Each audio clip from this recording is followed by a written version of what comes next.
إن الحمد لله نحمده ونستعينه ونستغفره ونعوذ بالله تعالى من شرور أنفسنا ومن سيئات أعمالنا.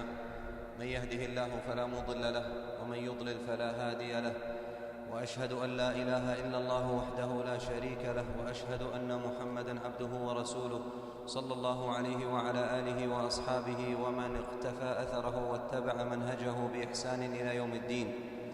يا أيها الذين آمنوا اتقوا الله حق تقاته ولا تموتن إلا وأنتم مسلمون. يا أيها الذين آمنوا اتقوا الله وقولوا قولا سديدا يصلح لكم أعمالكم ويغفر لكم ذنوبكم، ومن يطع الله ورسوله فقد فاز فوزا عظيما. أما بعد أيها المسلمون، في كل يوم وليلة يصلي المسلمون 5 صلوات فريضة من الله، ويجب عليهم في كل ركعة من ركعات تلك الصلوات أن يقرأوا سورة الفاتحة التي هي خير سور القرآن، التي امتدحها الله في كتابه وامتدحها رسوله صلى الله عليه وسلم لما فيها من عظيم المعاني وجليل المنافع. أيها المسلمون، إن سورة تبلغ أهميتها أنها تقرأ في كل ركعة لحقيقة بالاهتمام وجديرة بالتعلم، وأهل لأن يدرس المسلمون تفسيرها ويتفهموا معانيها ويتواصوا لتحصيل لطائفها وفوائدها.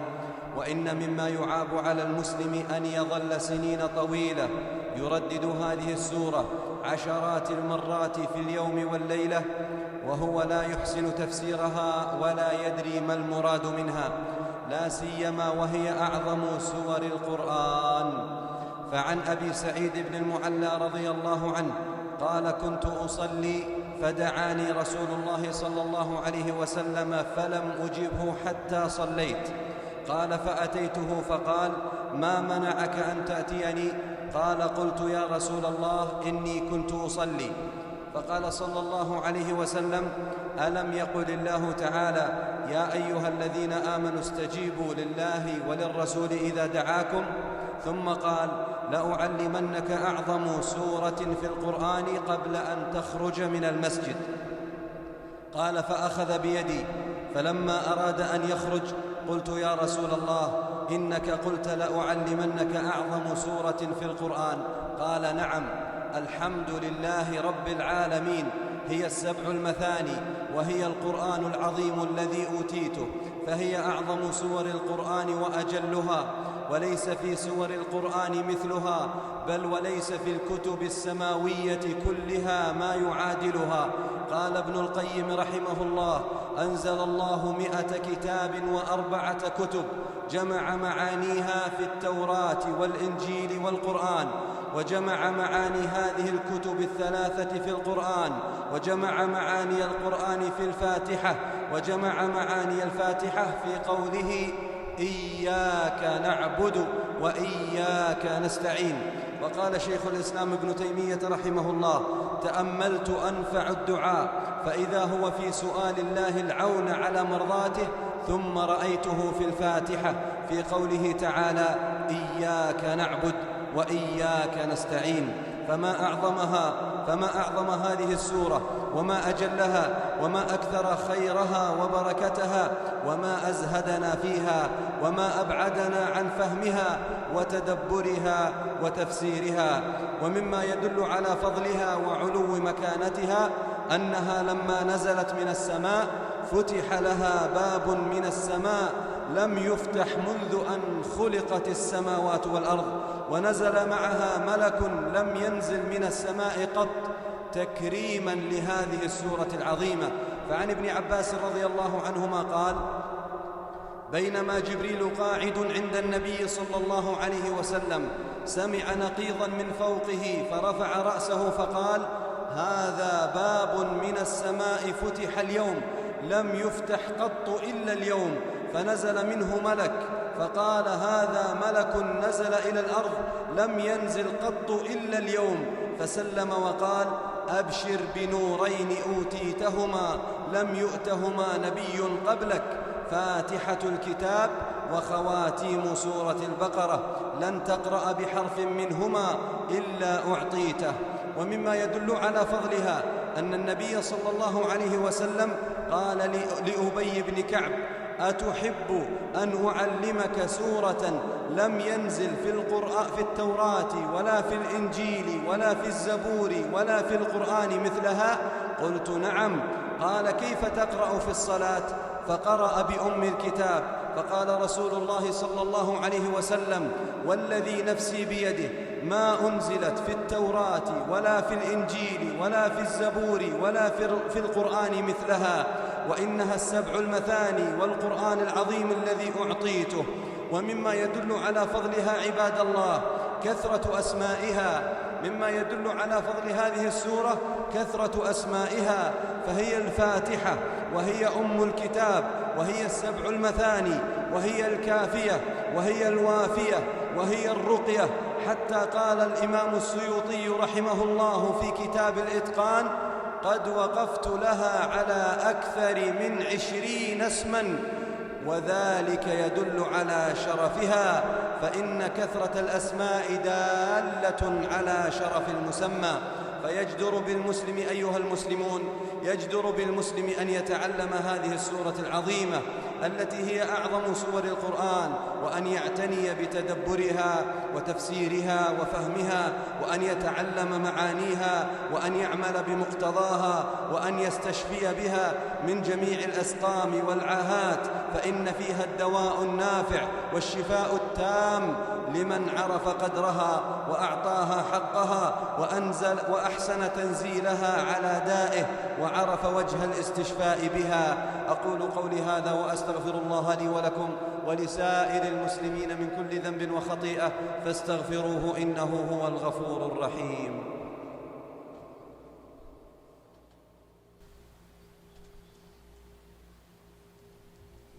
الحمد لله وحده، والصلاة والسلام على من لا نبي بعده وبعد. أيها المؤمنون، مما يدل على فضل هذه السورة العظيمة سورة الفاتحة أنها شفاء للأمراض والأسقام، وهي مفتاح الغنى والفلاح،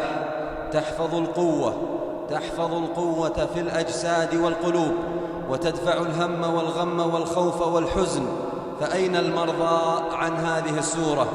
أين المرضى عن هذه السورة؟ أين هم عن الاستشفاء التام والدواء النافع؟ أين أصحاب العاهات والأسقام؟ أين المهمومون والمحزونون عن سورة الفاتحة؟ أين هم عن هذا الكنز العظيم؟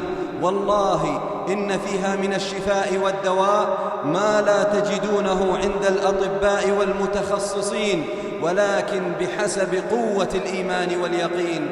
قال شيخ الإسلام ابن تيمية رحمه الله: إن سورة الفاتحة جمعت بين الذكر والدعاء، وهذا يدل على شموليتها وفاعليتها في إصلاح النفس والأبدان. وقال النووي رحمه الله: ويستحب قراءة الفاتحة على اللديغ والمريض وسائر أصحاب الأسقام والعاهات. وسورة الفاتحة أيها المسلمون سبب عظيم لطرد الهموم والغموم والأحزان والمخاوف. قال ابن القيم رحمه الله: فاتحة الكتاب هي أم القرآن، وهي السبع المثاني، وهي الشفاء التام، وهي الدواء النافع، وهي الرقية التامة، وهي مفتاح الغنى والفلاح، وهي حافظة القوة ودافعة الهم والغم والحزن والخوف لمن عرف قدرها وأعطاها حقها وأحسن تنزيلها على دائه وعرف وجه الاستشفاء والتداوي بها. وقال الحافظ ابن حجر رحمه الله: فالقرآن كله شفاء، والفاتحة أعظم سورة فيه، فلها من خصوصية الشفاء ما ليس لغيرها. ولم يزل العارفون يتداوون بها من أسقامهم ويجدون تأثيرها في البرء والشفاء العاجل. انتهى كلامه رحمه الله. ومما يدل على أن الفاتحة شفاء يا عباد الله ما جاء عن أبي سعيد الخدري رضي الله عنه أن ناسا من أصحاب النبي صلى الله عليه وسلم كانوا في سفر، فمروا بحي من أحياء العرب، فاستضافوهم فلم يضيفوهم، فقالوا لهم: هل فيكم من راق؟ فإن سيد الحي لديغ أو مصاب. فقال رجل منهم: نعم. فأتاه فرقاه بفاتحة الكتاب فبرأ الرجل، فأعطي قطيعا من الغنم فأبى أن يقبلها، وقال: حتى أذكر ذلك للنبي صلى الله عليه وسلم. فأتى النبي صلى الله عليه وسلم فذكر له ذلك، فقال: والله يا رسول الله ما رقيته إلا بفاتحة الكتاب. فتبسم رسول الله صلى الله عليه وسلم وقال: ما أدراك أنها رقية. ثم قال: خذوا منها واضربوا لي معكم بسهم. قال ابن القيم رحمه الله في هذا الحديث أن اللديغ شفي بقراءة الفاتحة عليه فأغنته عن الدواء، وربما بلغت من شفائه ما لم يبلغه الدواء. ثم قال رحمه الله: وأما شهادة التجارب بذلك فهي أكثر من أن تذكر، وذلك في كل زمان ومكان. وقد جربت أنا ذلك، جربته في نفسي وجربته في غيري في أمور عجيبة جدا، ولا سيما مدة مقامي بمكة أعزها الله، فإنه كان يعرض لي آلام مزعجة موجعة بحيث تكاد تقطع الحركة مني. قال: فأبادر إلى قراءة الفاتحة وأمسح بها على محل الألم فكأنه حصاة سقطت من جسمي. جربت ذلك مرارا عديدة، لا مرة ولا مرتين، وكنت آخذ قدحا من ماء زمزم فأقرأ عليه الفاتحة مرارا وأشربه، فأجد به من النفع والقوة ما لم أعهد مثله في الدواء. والأمر أعظم من ذلك، ولكن بحسب قوة الإيمان وصحة اليقين. أسأل الله تعالى أن يرزقنا فهم كلامه، وأن يعيننا على تدبره والعمل به. أسأل الله تعالى أن ينفعنا بفاتحة الكتاب. أسأل الله جل وعلا أن يشفي بها أسقامنا، وأن يعافي بها أمراضنا، وأن يعلق قلوبنا بكتابه، وأن يفتح علينا من كنوزه وبركاته، إنه جواد كريم. اللهم أعز الإسلام والمسلمين، وأذل الشرك والمشركين، وادحر الكفر والكافرين.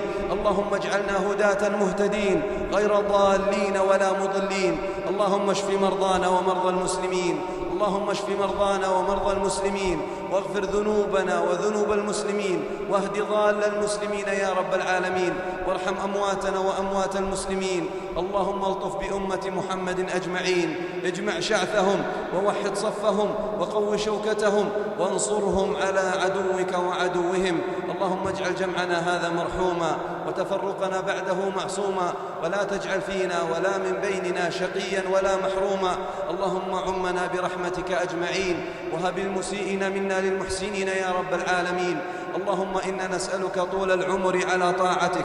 اللهم إنا نسألك الجنة وما قرب إليها من قول وعمل، ونعوذ بك من النار وما قرب إليها من قول وعمل. اللهم اهدنا لأحسن الأخلاق، لا يهدي لأحسنها إلا أنت، واصرف عنا سيئها، لا يصرف عنا سيئها إلا أنت. اللهم احفظ شبابنا وشباب المسلمين، وبناتنا وبنات المسلمين، ولا تجعل للشياطين عليهم سبيلا يا رب العالمين. اللهم احفظهم من شياطين الإنس والجن يا رب العالمين.